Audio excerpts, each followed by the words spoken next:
Hello, everybody. Welcome to the showcase for iteration 23. We had a good iteration this time. We got done around 20 points, which was our scheduled target for iteration 23. But in terms of work, we got a lot of stuff done in the two streams that we were concentrating on, both in OpenLMIS and VRMIS.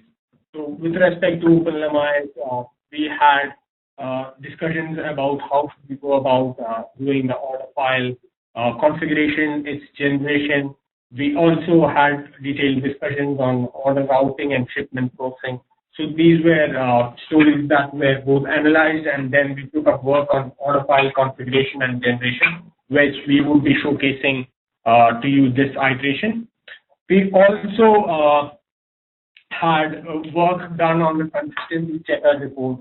So it's almost done with only one or two consistency checker reports remaining, which we will be doing in this ongoing iteration, which is iteration 24. Other features that were also analyzed along were emergency requisition. We initiated the business analysis on that. We have still some unanswered questions on that. Also, what we completed of business analysis was the budget feature. So we did that work as well. On the VRMIS front, there was a story that we had started in iteration 22, which was the refrigerator screen caching of that data onto the local storage. We're pleased to say that we have completed that story, and we would be showcasing that story in this showcase. It took longer than expected. There were hurdles that we hadn't thought about. So that was crossed, and we actually completed the story, and we would be showcasing the refrigerator screen for VRMIS and storing of data in the local cache. So that were the brief highlights of this iteration. I let Swapnil take over and go in detail with the story. Yeah. So first of all, we'll start with the ability of admin to configure the order file format for a country. So currently we are using a fixed format of order file, which have 4 fields with fixed labels. But there was a requirement that different countries might use a different order file with different column labels. So we designed one UI via which admin can configure order prefix, file name, custom labels, whether to include a file or not, etc. And he can also add a new field in the order file. Apart from that, once this UI is configured, we have done the story of generating the order file based on whatever the UI has been configured for that order file. These two things has been done. The next thing that we'll be focusing on the coming iteration will be the routing of these order files to the desired FTP location. So this is a brief overview of the order processing stories, and Vinay will take you the UI and front part of the feature. So, hi, Vinay here, developer on OpenLMIS. So I'll give you a walkthrough about the functionality of the order story. So, yeah.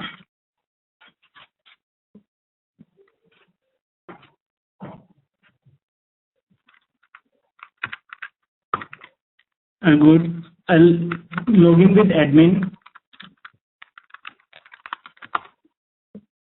And now on the admin screen, I'll go to configure EDI file. So this is the screen where you can configure the format of your order file. The first thing is the prefix for the order file. The prefix basically defines the prefix attached to each and every order file that will be downloaded. So if you define some prefix which you want to be attached for every order file, just provide it here. So let's say I'll give as O order as a prefix. So this order will appear on each and every CSV file that you gonna download after converting the requisition into order. The next checkbox is basically whether you want to include the headers in your CSV or not. So if you uncheck this header thing, include header column checkbox, the header will not appear on the CSVs. So if you check include header include column headers, these headers will appear on the CSV file. And after checking the include column headers, you have the option to configure the headers as well. So let's say if I want the order number to appear as something else other than order number on the CSV, I'll basically edit the column header, like if I order number for file, anything. So, and now if I click save, the template will be saved for the order CSV. The other options and the functionality on this screen is basically drag and drop functionality. So if you want to arrange the sequence of columns in your CSV, you can basically drag and drop that particular field. Let's say if you want facility code to appear at the starting of your CSV column, the first column you want is to be facility code. Just take the facility code at the top of the column headers. The other functionality we have here is to include or to exclude a particular header. Let's say I want to remove product header and I don't want product code as a part of my CSV file. I'll just uncheck that particular column header, and then if I click save, the template will be saved and the product code will not appear in the CSV you're going to generate after this. So the next functionality we have is the date format. Like the period and the order date, you can specify the date format in which you want the date to appear in your CSV. So there are a number of formats. You can select any one of them. So let's say if I select MMY, now the period date will appear in MMYY format on the CSV, and I'll keep the YYY MMGD for order date. Now this is the template which will decide your order file. So in the template, I have included all the headers. I have configured the header name and the format of the date. The other functionality is add new row. If there might be some cases where you want some extra columns in your CSV, those columns, the data for those columns will not be provided from our system because that particular header doesn't belong to our system. So it's the functionality wise, I think Swapnil can better tell you. Yeah. So basically, if you look into the first 6 or 7 columns, so OpenLMIS contains data for facility code, order number, product code, and approved quantity. But we noticed in the order file format of some countries that they use some other fields also, and the data for those fields are not present in OpenLMIS system. But still, they can add these columns here. So let's say if I want to include product cost here. So I can add a column saying product cost, and it will appear in the order file, but with a blank value. And user can manually edit those values and use the order file as per the defined format in that country. So that's the purpose of having this add new row functionality. But OpenLMIS will populate data for only these specific fields which are at the top. Okay. So now if I click on save, the template will be saved. Now I'll log out from here and I'll log in with a user who can view the orders and download the CSV. So that is LMU in Charles.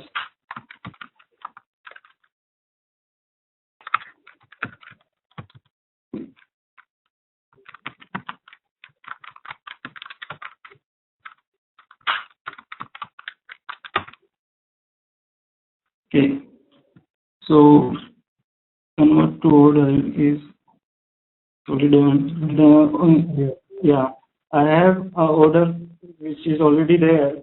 So now if I go to the view order screen and if I download the CSV for that particular order, okay, now if you see this CSV, yeah. Yes. So first configuration, you can look into the file name. So we have configured the order prefix to be order. So if you look into the top of the file name, it is order 1. One is basically the order ID, which is prefixed by order, which we have configured in the UI. Second, we have arranged the order of the columns, like in what order they will appear in the file. Also, I've added one more extra piece, which was product cost. So you can see it in the second last column. And the last one is blank one, or you can define some header on it. But as I mentioned, OpenLMIS has populated data for some of the specific fields which they have in their system. Next is we'll move on to modify supply line upload.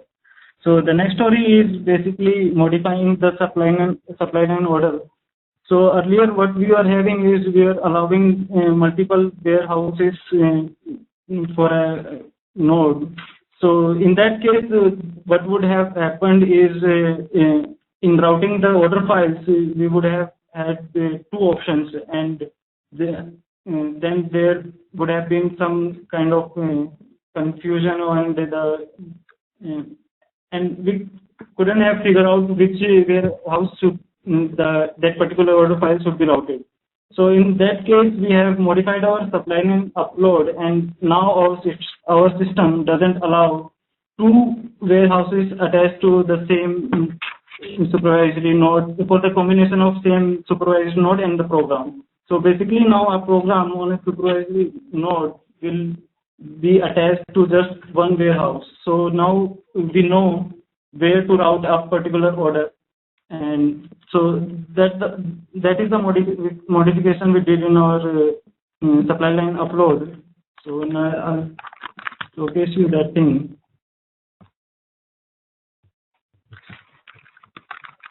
Yeah, and the second modification was adding a new flag or export order. So the purpose of it, like we are also dealing with the contract RNR, and there might be some RNR for which the warehouse doesn't support the ERP system.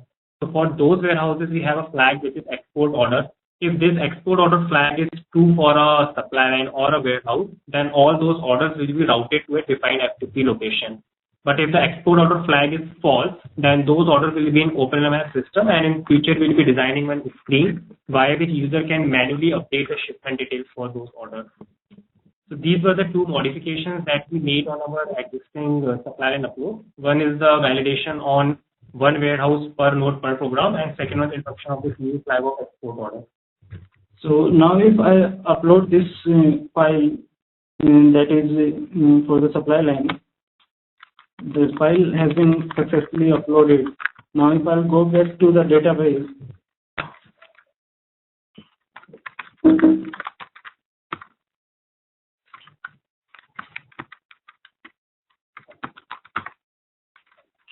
so this upload was already existing. We just have modified it with two new validations and one new field.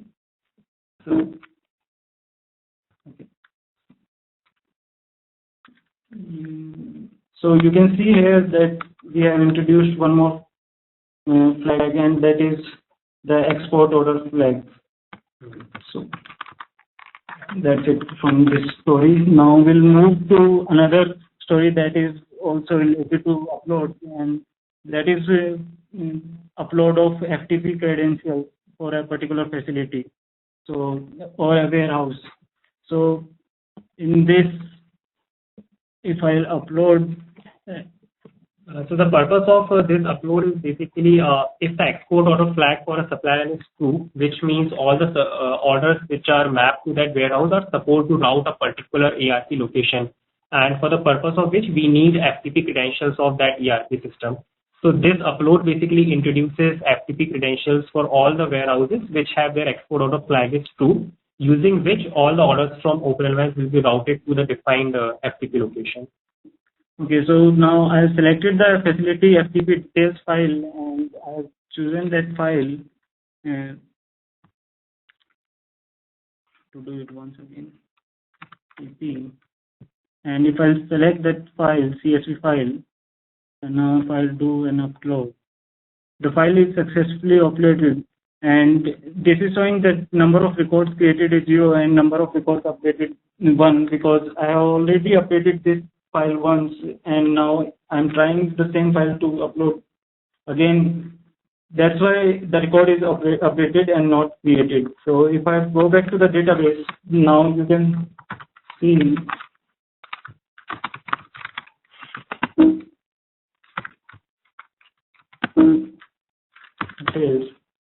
the detail for that particular facility.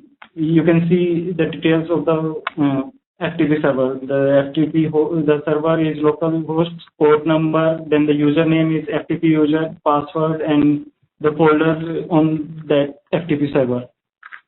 So, yeah, so this is basically all about order feature. The only story which is pending in this order posting is the routing. So we have a configured format, we have the order generation, we have the FTP credentials.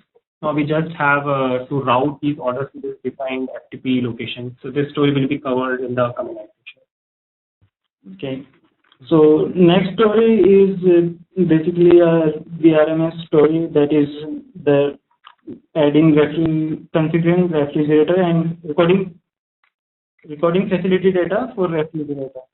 So Vijay will give a so basically what we wanted to do was, whenever a field coordinator goes into the field to collect data about the different facilities on his distribution list, we would like them to actually enter data about the cold storage equipment in the particular facility. So field coordinator logs in.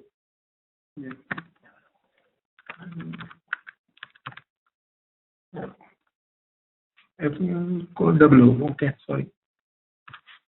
The field coordinator logs in, and what the field coordinator does is he caches the data for a zone, program, and a period. So the field coordinator basically caches this data, and he initiates the distribution for that. What is happening is the entire data for the field coordinator is cached onto the local browser of the field coordinator. He can click on record data. He goes to a particular facility. He selects that particular facility. And once he selects that particular facility, the refrigerators that are already added to this facility appears there. The field coordinator can then choose to record data against this particular refrigerator. Enter data, say it was 23. He can even say, he has not recorded the events in there, which means that the particular field cannot be entered.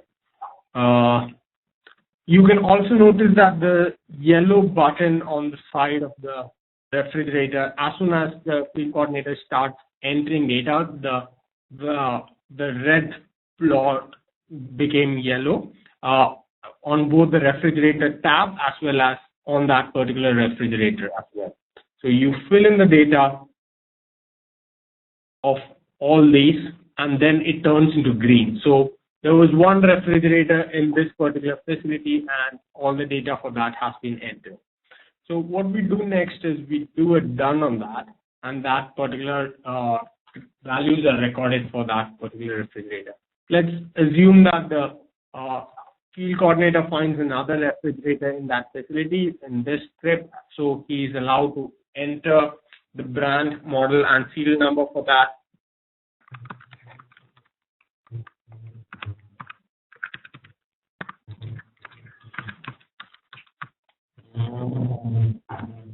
So what happens is a new refrigerator is added for the facility. You can notice that the green light on that particular refrigerator section has gone yellow because there is unfilled data for the second refrigerator, and you can notice that the mark against the Samsung refrigerator here is particularly red because you have not entered data against that. So let's capture data for that refrigerator. If you put in yes, there has been a problem with that refrigerator, and you choose other.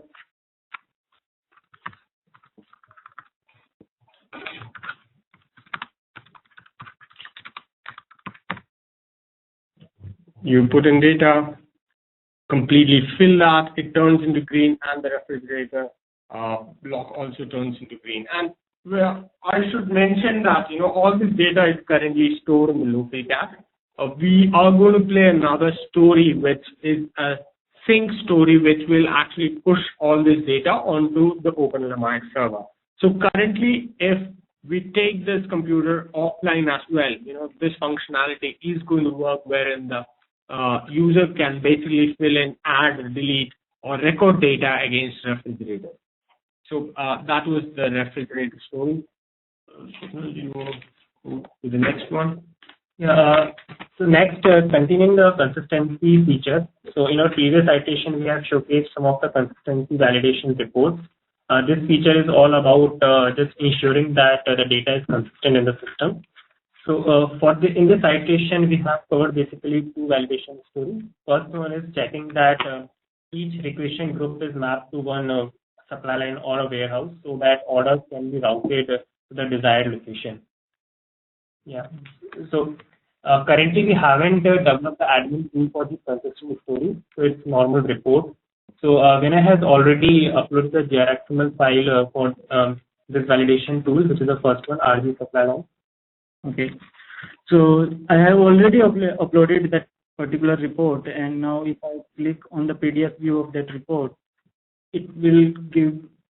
Okay, sorry, I am just logged out because of session expire. Now if I go again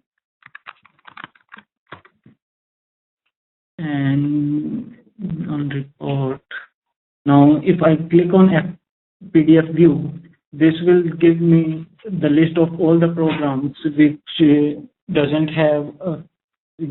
This will basically include three fields. The first one is the supervisory node, and second one is the program, and the third one is the requisition group.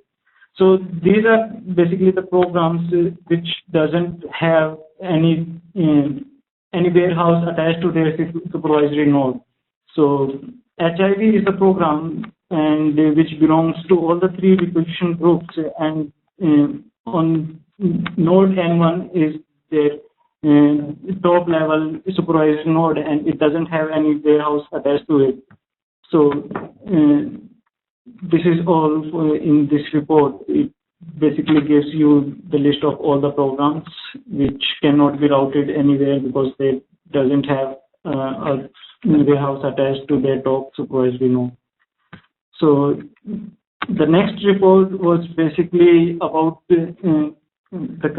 about giving all the programs which doesn't have a user to all the requisitions which doesn't have a approver in the whole hierarchy. So if I click on the report will basically include 5 fields. The first one is the program name. The second one is the supervisory node code. Then the supervisory name, requisition group code, and the requisition group name. So this is basically a list of all the programs which doesn't have a approver in the complete hierarchy of supervisory nodes. So let's like here HIV is a program, and on node N1 it doesn't have any approver. So and HIV belongs to requisition group 1, requisition group 2, and 3 as well. Requisition for all the 3 requisition groups, it doesn't have any approver in the hierarchy, and this shows the list of all such cases. Yeah. So if you can look into record number 1 and 4, which have requisition group 1, and the supervisory node are node 1 and node 2, which means this requisition have 2 node hierarchy, and there is no approver on either of these nodes. So if my requisition goes into these nodes, it cannot be approved to go into further nodes. This will give list of all these missing links in the system related to approver rights. Okay, so last story is basically added disabled user and facilities. Earlier we were not allowing the system to edit a disabled user or a disabled facility, but as a part of this facility we are allowing the admin to edit a disabled user or a disabled facility. So let's say if I log in with admin,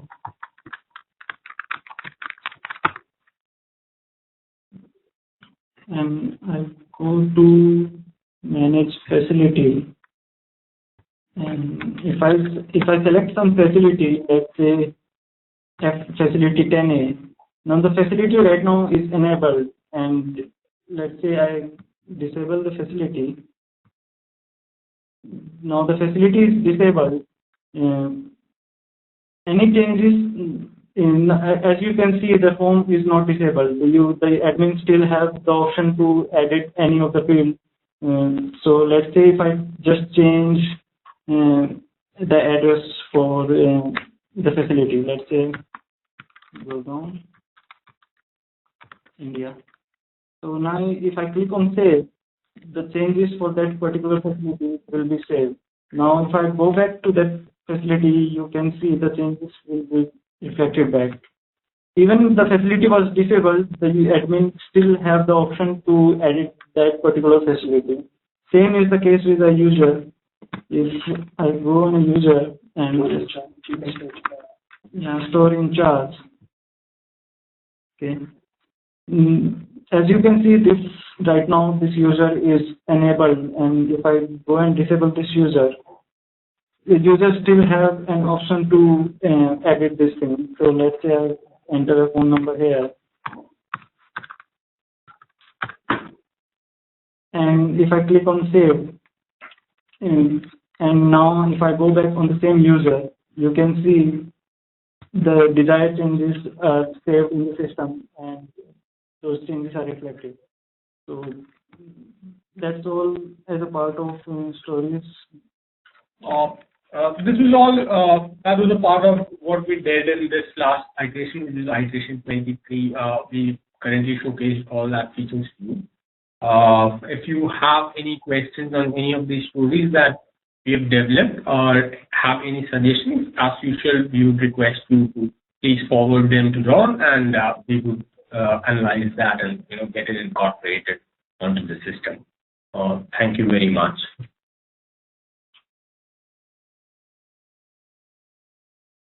Thank you all. Anybody have any questions? No. Thank you. All right. Thanks, everyone. Thank you. Thank you. Thank you. Thank you.